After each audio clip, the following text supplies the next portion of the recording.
Welcome to the Bank Marketing Show, the podcast that engages and informs you for success in today's marketplace. It's the show that will make you a better marketer with trends, tactics, and inspiration from experts and industry leaders.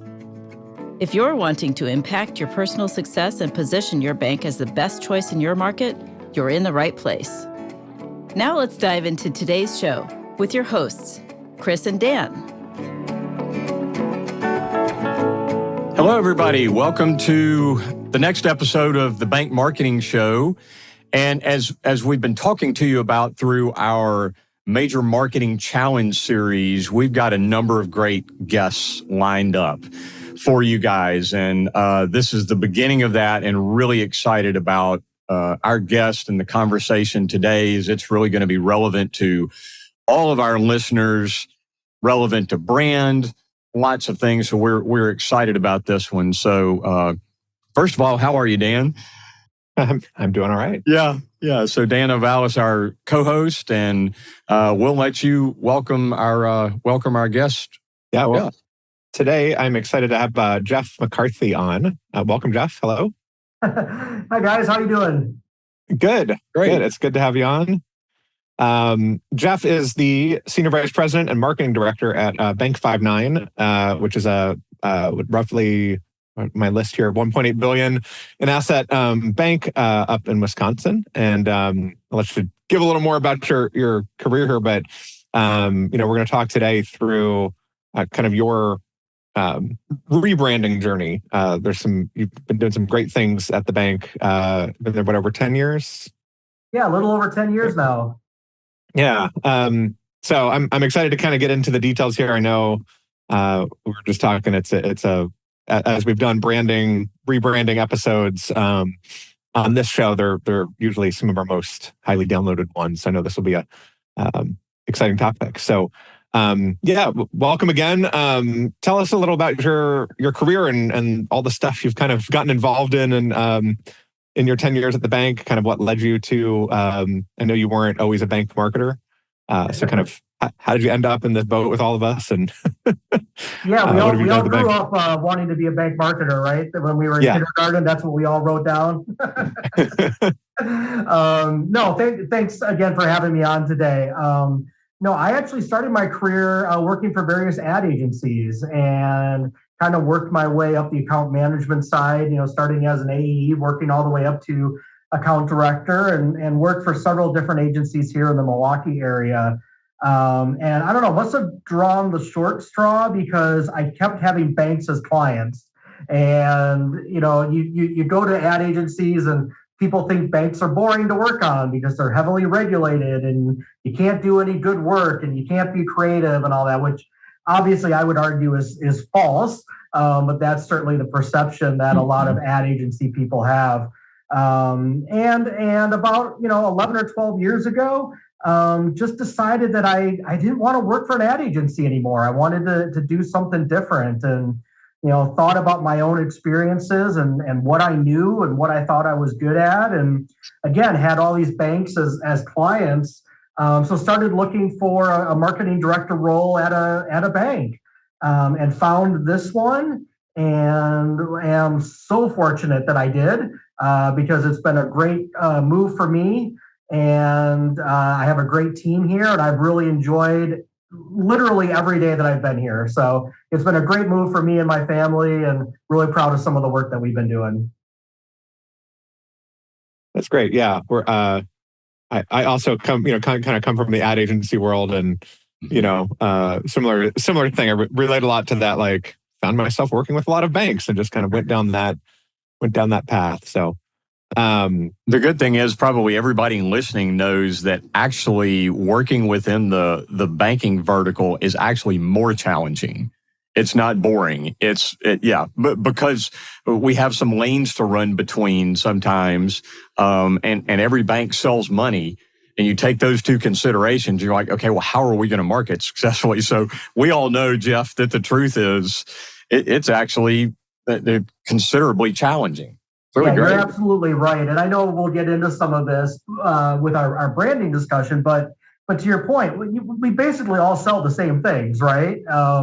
it's pretty hard to come up with a new type of checking account that hasn't been done already. So how can you differentiate yourself in the marketplace?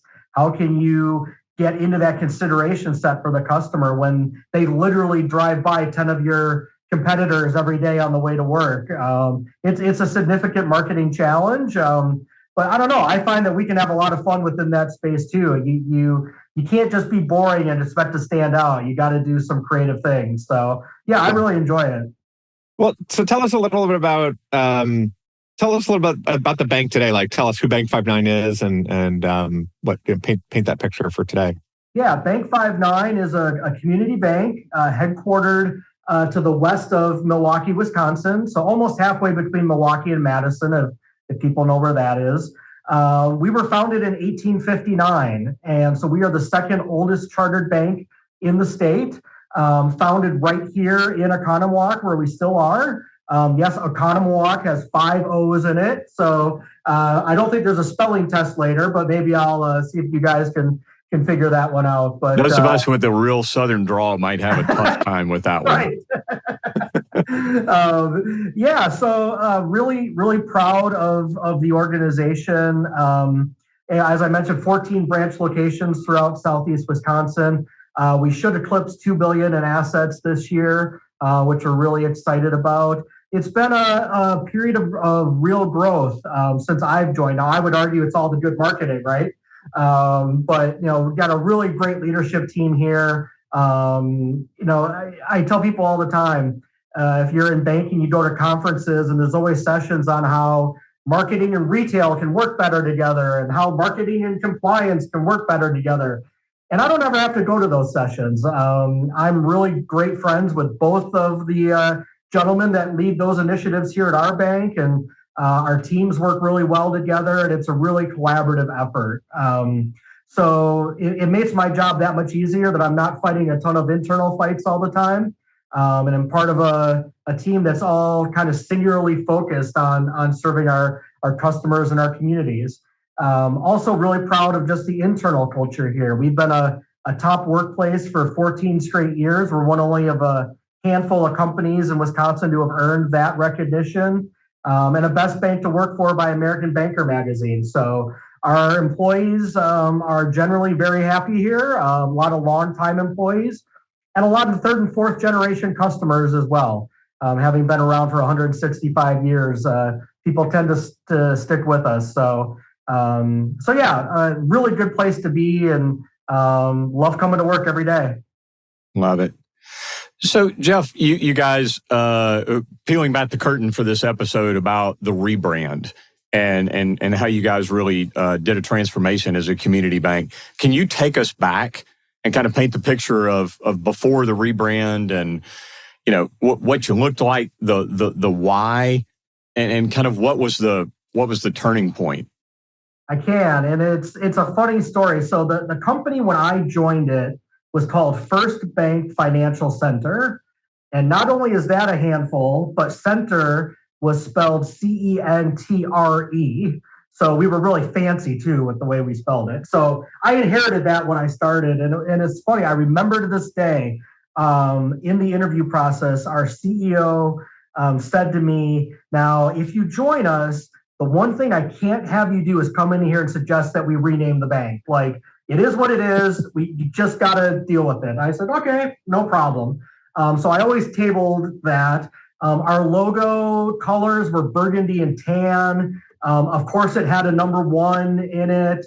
And as time went on, people really realized what I knew from the start was that we just weren't standing out in the marketplace.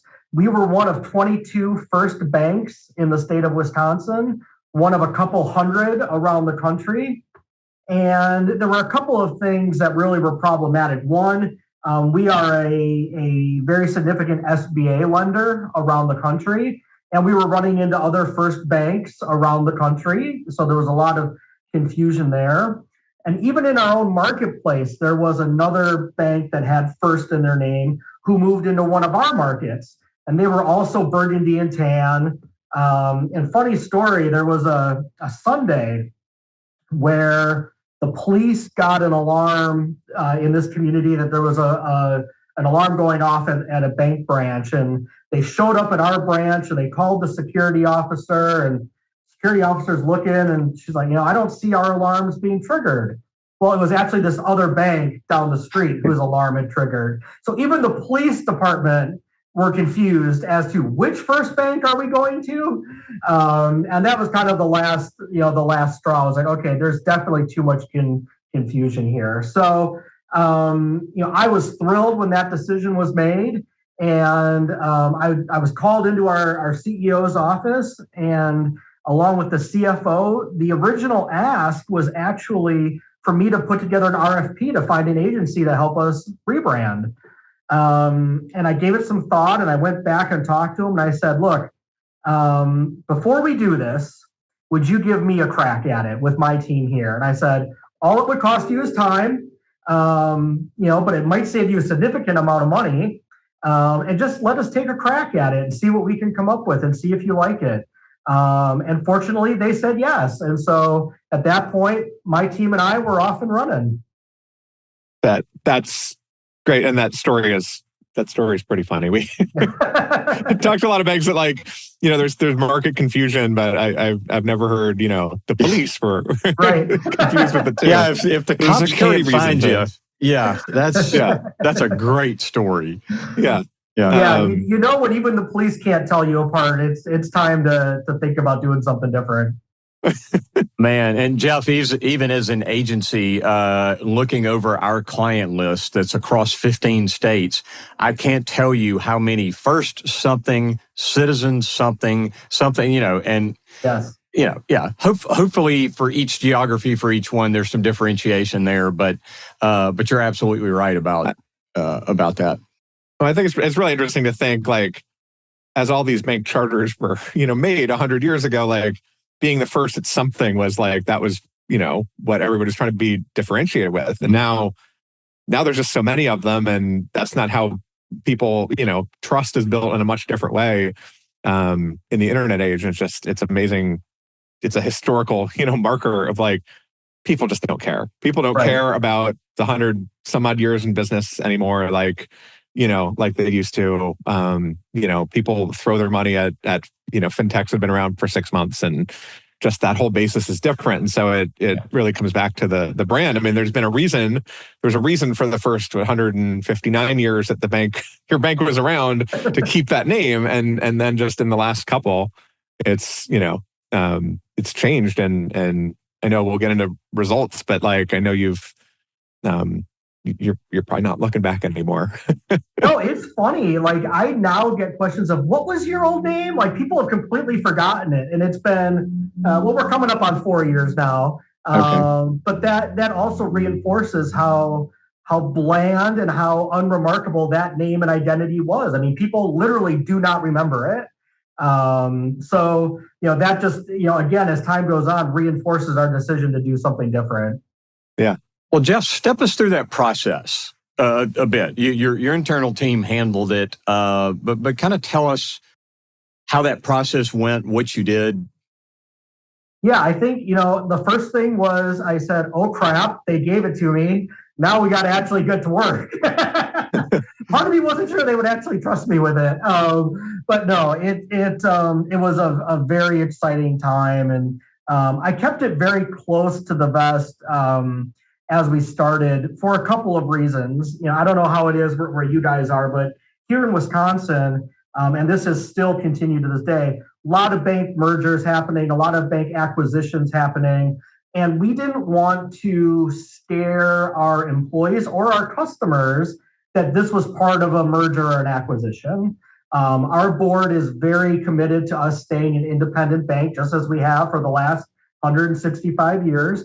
So I was very careful about who I talked to and how I had those conversations. And at first, it was a very tight-knit group of us, maybe 4 of us that knew this project was going on. So I was doing a lot of the heavy lifting myself, which was fun. It's what I really enjoy.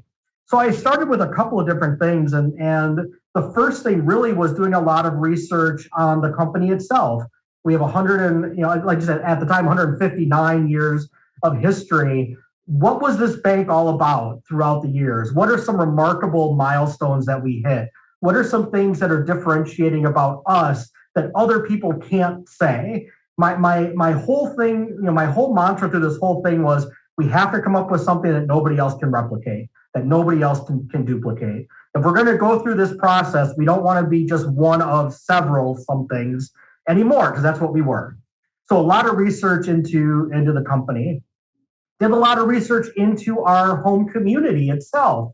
Again, we were founded right here where we are now, 159 years ago. I know the names of the 5 gentlemen that founded the bank back in 1859.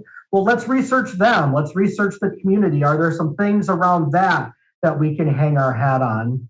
And then I did a couple of, I guess I'll call them focus groups. They weren't really focus groups, but exercises with our board and with our employees. And the board knew why they were participating. The employees didn't. But basically what I did was an exercise to get them to talk about what made our organization unique and what they were really proud of with our organization. And it all really came back to our heritage. People are really, really proud of the longevity of this organization. They're proud that we have those 3rd and 4th generations of customers that are utilizing us. At the same time, they're very proud of where we're going, all that growth that we've experienced in the last 10 to 20 years. So it feels like there's this great combination of this history to tell, this heritage of helping people, but not resting on that we're looking forward. We're implementing the right digital solutions. We're growing as an organization. And so to me, the task really was, how do you come up with an identity that honors what we've been for all this time, but doesn't feel old and doesn't feel dated, doesn't feel stodgy, that people look at it and say, wow, that is a contemporary bank that I can trust with my money. Not only do I know they've been around for a long time, but they've got some really strong leadership and they're going in the right direction as well. So the safety and security of history with the safety and security of they've got their stuff together and they're moving in the right direction. That was really where I landed after doing all that initial research. I love the word heritage. You said history too, but like heritage as opposed to history, because there's like a bunch of overlap between those two terms, but heritage really implies who you are, right? Which is, core to mission and values and just the heart of the bank, versus history, which is just like, 150 years. Great. Right. But you could be a 150-year-old terrible organization. Right. But if you have a strong heritage and you've stood for the same things for those 150 years, that means something different. So I love that spin on it. Yep. And I do feel that's absolutely true. So our mission statement here at the bank is just 3 words. It's make lives better. That's our mission, period. And it's make lives better for our customers, make it better for our communities, make it better for our employees, right? That is our culture. That is our heritage. That's what we've done for over 150 years. It's why we've got 3rd and 4th generation customers, because they don't feel the need to go anywhere else. We've been there for them this whole time. The history is the black and white pictures I have of the old building with the horse and buggies in front of it, like literally no cars, right? When we were founded, it was 2 years before Abe Lincoln was president. That's history. The heritage is how we've served our customers, our communities over that time. And people are really proud of both of those things. Yeah. And you kind of hinted at I'm sure people are wondering kind of where the name comes from. So you kind of hinted at that. Can you talk about that? Yeah. How you landed on the name? So throughout the process, I whittled, we started with a list of over 100 name possibilities. And I whittled that down to about 8. And when we got to 8, we sent it through an initial trademark search, just to make sure there weren't any potential conflicts. And that eliminated 3 of the 8 right there. So now we were left with 5. And as I was working through it, at this point, I had pulled in another woman on my team who was a great graphic designer. So she and I are working on it together. And we felt like we could really craft brand identities around 3 of the names. And what I liked about it was, again, back to the story, the three names were kind of on a spectrum. There was one that was very traditional community banky sounding and looking, one that was on the opposite end of the spectrum. It was very forward looking and contemporary. And then one that we felt was just kind of right down the middle. And the one that was right down the middle was Bank 5-9. The 5-9, obviously honoring our founding year in 1859. And then the look that our designer had come up with is very contemporary. It uses a charcoal black with a red color. So it's very bold. It stands out on the building or in advertising. And we felt like that one, again, honored the heritage, but looked like a contemporary bank that had its stuff together. And I went in, presented all three options to our board, and they landed on that middle option, which is the one that we were recommending anyways. So it worked out really well. In terms of the look, again, one of the things we had done in the initial phases was we had created a board that had logos from all the banks in the area and credit unions in the area on it. And we looked at all the logos, and it was a sea of blue and green, as you can imagine. And so we determined very early on, we are not going to be blue or green. When you drive down Main Street, we want our sign to stand out. And the red color certainly does that. So that was kind of where we landed on red. We wanted to be bold. We wanted to be contemporary. We wanted to stand out. And we felt like the logo treatment with the colors, with the names, just kind of checked all the boxes for us.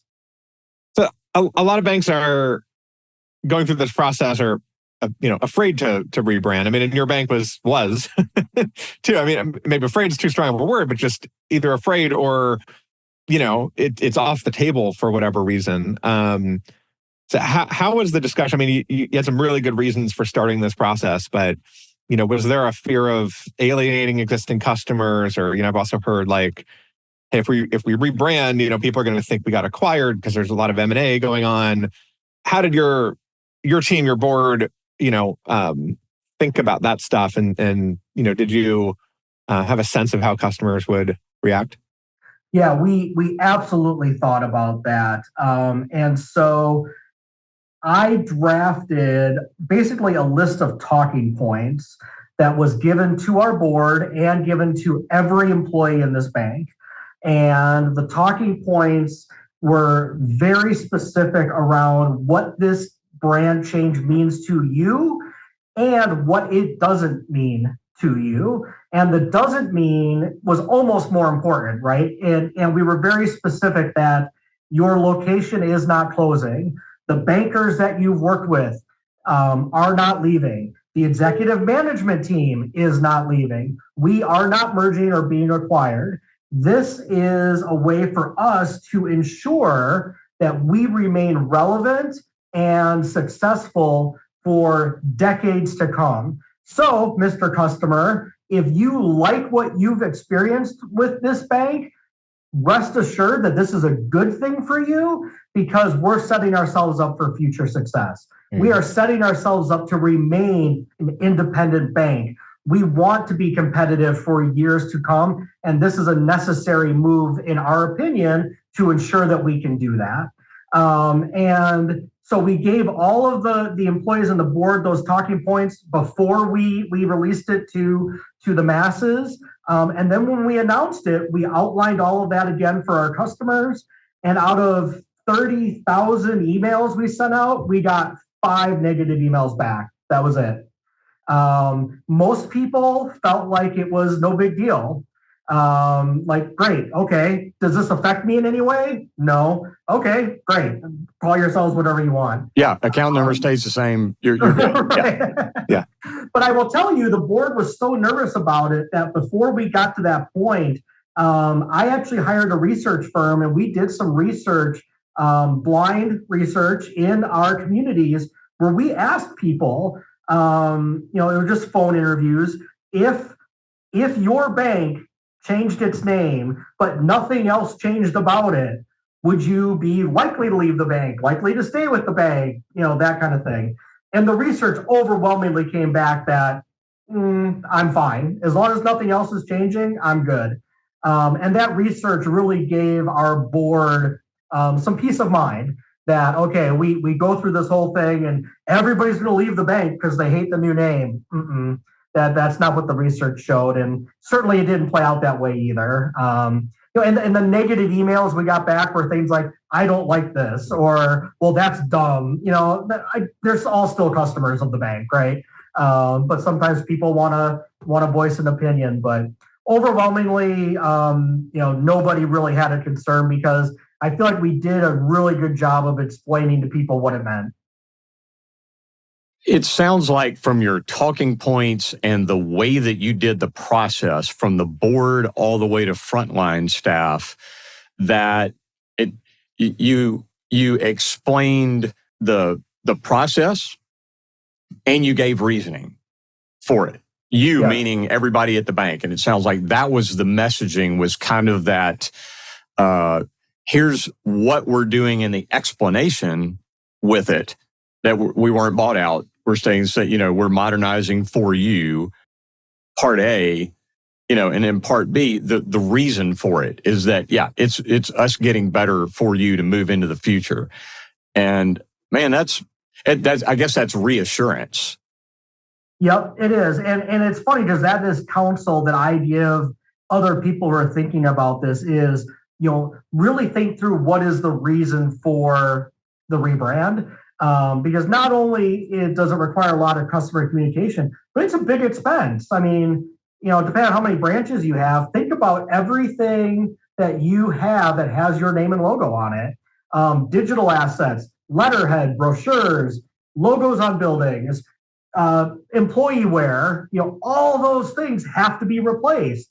So if you're doing it just because you're tired of it, maybe think twice. But if you've got a legitimate business reason to do it, it's worth the investment.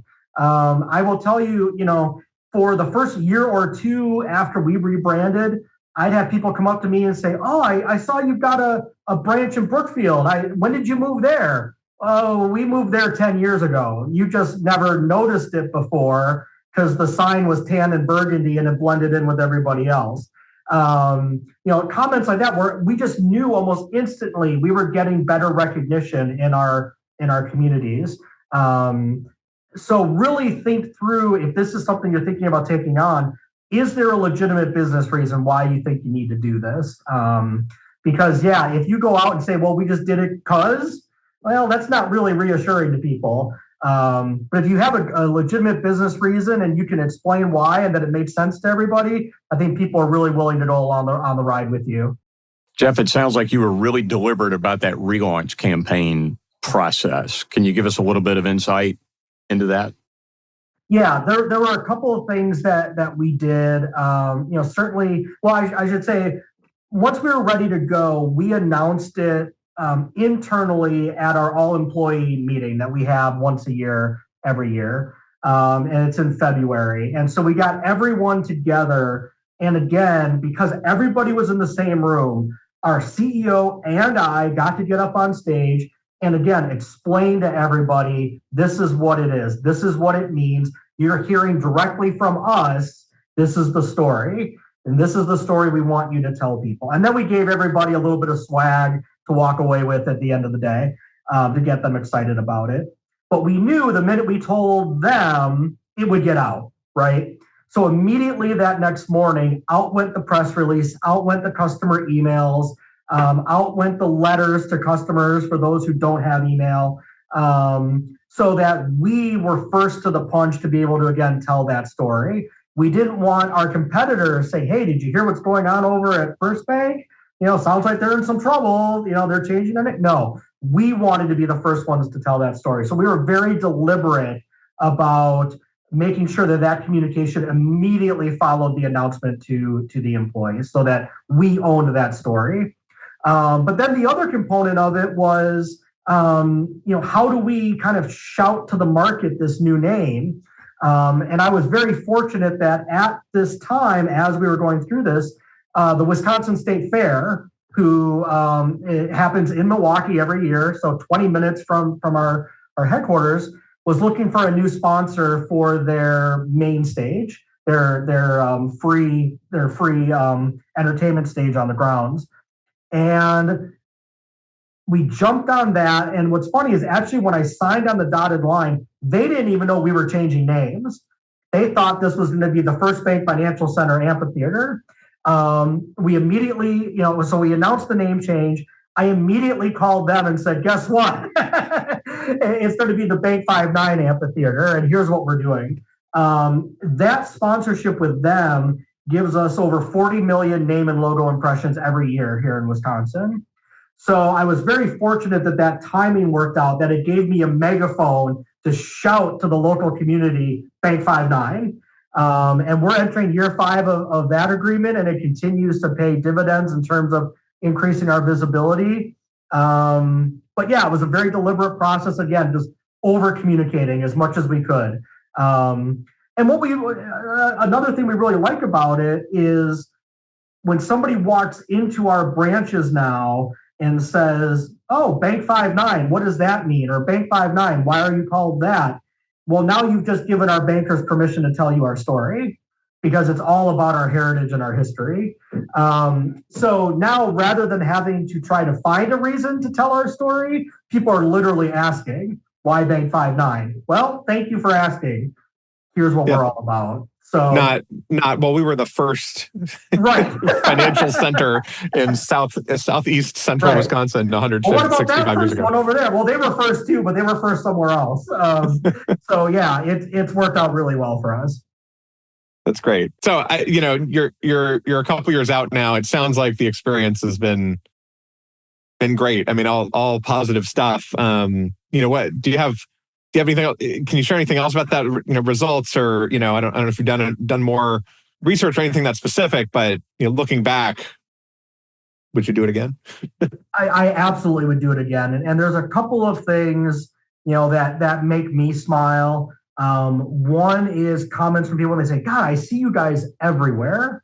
I never heard that the first 6 years I was here. And granted, we are doing some things like the state fair and stuff that we didn't do back then. But even just, sponsoring local events and things, we just get noticed more, which is great. As we talk about how do you differentiate yourself from the competition, for us, it's being present in those local communities. And if nobody recognizes that those folks over there volunteering are our employees, you lose that opportunity. Well, now people recognize us, they see us. So whenever somebody says, "Oh, I see you guys everywhere," that feels really, really good to me.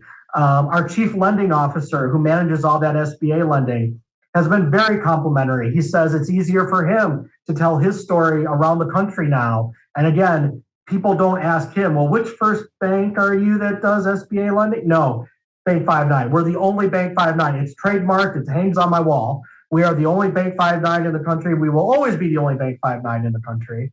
And then internally, just, I'm wearing a logoed quarter zip right now. There are so many employees that wear Bank 59 gear now, and they never wore First Bank stuff. Like, oh, okay, we have to put on a bank shirt today. We're going to this event. People wear it all the time. You can just tell people are really proud of it. They like the look. They like the story. And so to walk around the building and see 300 of your colleagues wearing stuff that you came up with, pretty rewarding, and it's a lot of fun. So definitely would do it all over again if we had to. I don't want to do it again now from this, but moving to Bank 59 was definitely the right decision for us. I think that's it's such great kind of data, right? I think the hardest thing for most banks to wrap their head around with branding is just it's not, oh, well, we rebrand and that's going to add, $4.73 million to our bottom line. Like it's not that clear, right? It is very emotional and psychological. And you had some great signals from the market of just how you were undifferentiated. Now you've got some great signals of how you are differentiated. And when you said something really interesting there of, these sponsorships help us get out there. We get these impressions, from being on the marquee at the amphitheater. A lot of banks do that stuff. Right. But if your logo is the burgundy and tan and you're the 22nd First Bank, that impression is not kind of as impactful. It's not worth as much as if you have the differentiated brand. Right. And so every bank, has some level of sponsorships, but that's a great way to frame it of, hey, if we had a more memorable brand, it's going to stand out in every other thing that we do. Yeah. Yep, I say that all the time. Every marketing dollar I spend now works harder than it used to, because people don't confuse us with one of 6 competitors, right? When you see a Bank 59 message, you know exactly who it's from, and it's priceless. It really is. It's obvious that it has created a new level of energy that is really just kinetic energy. It's not, even if you hadn't increased your marketing budget necessarily, it's because it sounds like your team is behind it, fired up about it, bought in, all of those things. And then, now the community is, and the ways that you've marched it out. And it's really cool to hear that it's not just this battle to try to teach people our new name. It sounds like the kinetic energy of just that whole process has taken it way past that on its own, and is far more impactful. That's really cool to hear. Yeah, I mean, and I think part of it is because of all the research we did, our name is uniquely us, right? It's like all the things that you told me you were proud of is represented in this name. And so you're right. People do feel a sense of ownership of it, a sense of pride of it. First Bank Financial Center. Oh, okay. I work for First Bank. Well, okay. Yeah. Can you say the rest of the name too? Because that's our full name. People aren't embarrassed about it. People are really proud of it. And I think it's because we were able to capture what people liked most about this company. And they felt like Bank 59 was a good representation of those things.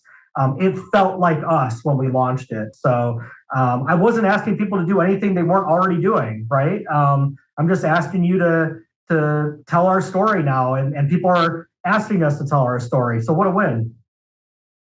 Yeah, it sounds like it's very obvious you've done a tremendous job with that as well, Jeff, and been a lot of the energy behind making that happen and work. That's really cool. It's probably important and worth mentioning too to our listeners, probably all over the country, realizing too that rebrand can mean lots of things. And maybe some of our listeners are going, well, that sounds like it worked really great for them or is working really great for them, but we can't go all the way there. So Dan and I, his agency and mine, we're actually co-working and partnering on with a client together that we're doing kind of a refresh. Mm-hmm. It's not even a full name change, but a lot of the rest is updating, messaging and look and all kinds of things. So, there's some in between. It's not a 0 or 100 in this banking sector with brands. So there are moderations of it and iterations of it that I think can still have degrees of success toward the kind of outcomes that you've described. So great for you guys, man. What a cool story. Really appreciate you sharing it with us, Jeff. Yeah, thank you so much for giving me the opportunity. I told you guys before we got on the call here, I love telling this story. I'm really proud of the work. So thank you for letting me share it. Well, do you have a minute to stick around for lightning round questions? Oh, of course. I love lightning round questions. Good. We're not letting you go that easy. All right. Well, can we start with, can you share a personal best, business best? I imagine your business best might be the story you just told, but. Yeah, it's hard to top this. It's funny. Once we got through the rebrand, I was like, God, okay. Like I'm in my late 40s. I've got some runway ahead of me still. And I'm like, what am I going to do now with the rest of my career? Like this was kind of the peak, right? Like you don't get projects like this very often. So yeah, this certainly was a career highlight. On the personal side, got to be something with my daughters. My oldest daughter, I got to coach her in soccer for 5 years. We went to the playoffs and won, quite a bit. So that was a lot of fun. And I learned a lot, coaching little girls. Funny story there. One year, the girls were in 8th grade. It was the last year we were coaching them. And at halftime, my daughter comes off the field and she's got her arm around this other girl who's crying. And I was like, geez, what happened? Did you get kicked? Something happened? And she goes, Dad, her boyfriend broke up with her this morning. And And I was like, okay, girls, let's refocus here. But I wouldn't trade those moments for the world. She's now 19 and off to college. But any time I get to spend with my girls is a good thing. That's great. How about a favorite book? Yeah, kind of, where I've turned my attention now is all around the idea of customer experience and how can we get other people talking about Bank 59. And one of the best books I read is called The Experience Maker. It's by Dan Gingiss. I love this book. I've had other people in our organization read it as well. And if you're really interested on creating remarkable experiences that your customers and other people start sharing about you, I would recommend that one. That's great. I will check that out as well. What's the most impactful piece of advice you've gotten? Yeah, I live this to this day, and it's a piece of advice I got early on in my agency career, is when I present work, it's never I, it's always we. When I was going through the whole rebrand thing, it was we, it was my team, it was us, because I couldn't do what we do by myself. It takes a team to do all this. It took the executive leadership to believe in me and give me the opportunity. It took the rest of my marketing team to help bring it to life. So whenever I present work, it's always we, us, our team. And I think that has served me really well, because if all those other folks are going to play a role in it, they deserve credit too. So as much as I'm the face of a lot of this, I couldn't have done it without them. And it's always a we effort. Flipping that around, what's something you always tell your team? So the thing I keep reminding them, and we talk about a lot as we were going through this rebrand process, is that all of this work is subjective, right? Logos are subjective, colors are subjective, names are subjective. And I told all of them, there's a high probability that we will not get everybody to like something we're presenting. The win for us as a team was when we were all done presenting, did they say, well, that makes sense. That's smart. I see how you got there. Now, at the end of the day, if they don't like the color, they don't like the look, whatever, okay. If you don't like red, I can't make you like red. But can you at least understand why we recommended it, why we got there, how it achieves the objective you laid out? Get them to nod on those things. And at the end of the day, if they can do that for our team, that's the win. And certainly we got that and more. But I really believe that, it's the work is so personal for a lot of us. When you write something, when you design something, you're putting a little bit of you in it. And so I really wanted them to be proud of that work and to be prepared that maybe everybody wouldn't like it, but that at the end of the day, hopefully they understood how we got there, and they certainly did. Love it. Well, the last lightning round question is a softball, but how, if people want to hear more, chat with you, what's the best way for people to follow you, get in touch with you? Certainly. They can find me on LinkedIn. You can connect with me there. Email address is jeff.mccarthy@bank59.com. Certainly shoot me a note. I'm happy to respond that way. I'll also be out at the Financial Brand Forum later this year. If you're there, track me down, and happy to have some conversations there too. I know it's a one time a year where people that do what we do all get together in one place. So always happy to have a face-to-face conversation as well. Well, that's great. Well, thank you so much for coming on and going through this. This is fantastic. I've been through rebrands, been through things like this before, and you've got me, thinking and second guessing previous decisions and thinking of how can all the steps that that went into this is very very enlightening. So well, and Jeff, there's an awful lot of human professional, yes, and human value that you've been through this whole thing. And I have no doubt that there are listeners to us today that, kind of like you described, Dan, it's got wheels turning big time. And we got to talk to our board about this. We got to do that, and maybe it helps push a couple of folks kind of over that line to at least move this direction, hearing and understanding that the process didn't kill you. It worked. It's still working, and it's doable. So that was really a cool one to hear. So thanks so much for sharing that with us today. Of course. And I do mean it. If anybody's listening and they do want to reach out, please do. I love talking about this. You're not bothering me at all. So if anybody really wants to learn more, please do reach out. I'm happy to talk to anybody about this stuff. All right. Well, and always to our listeners too, reach out and connect with Dan and I on bankmarketingshow.com. You'll be able to see Jeff's episode there at the top when this is launched, and share that with other folks. And be sure to do that. Subscribe to the show if you haven't. We have more great guests coming over our next several episodes, so stay tuned for those. Connect with us anytime. We also have our biweekly newsletter that goes out, that's summaries and tidbits of a lot of these kind of things. So be sure and engage with us that way. We appreciate everybody for being here with us today. Jeff, thanks again, man. Thank you, guys. I really enjoyed being here. Thanks for joining us.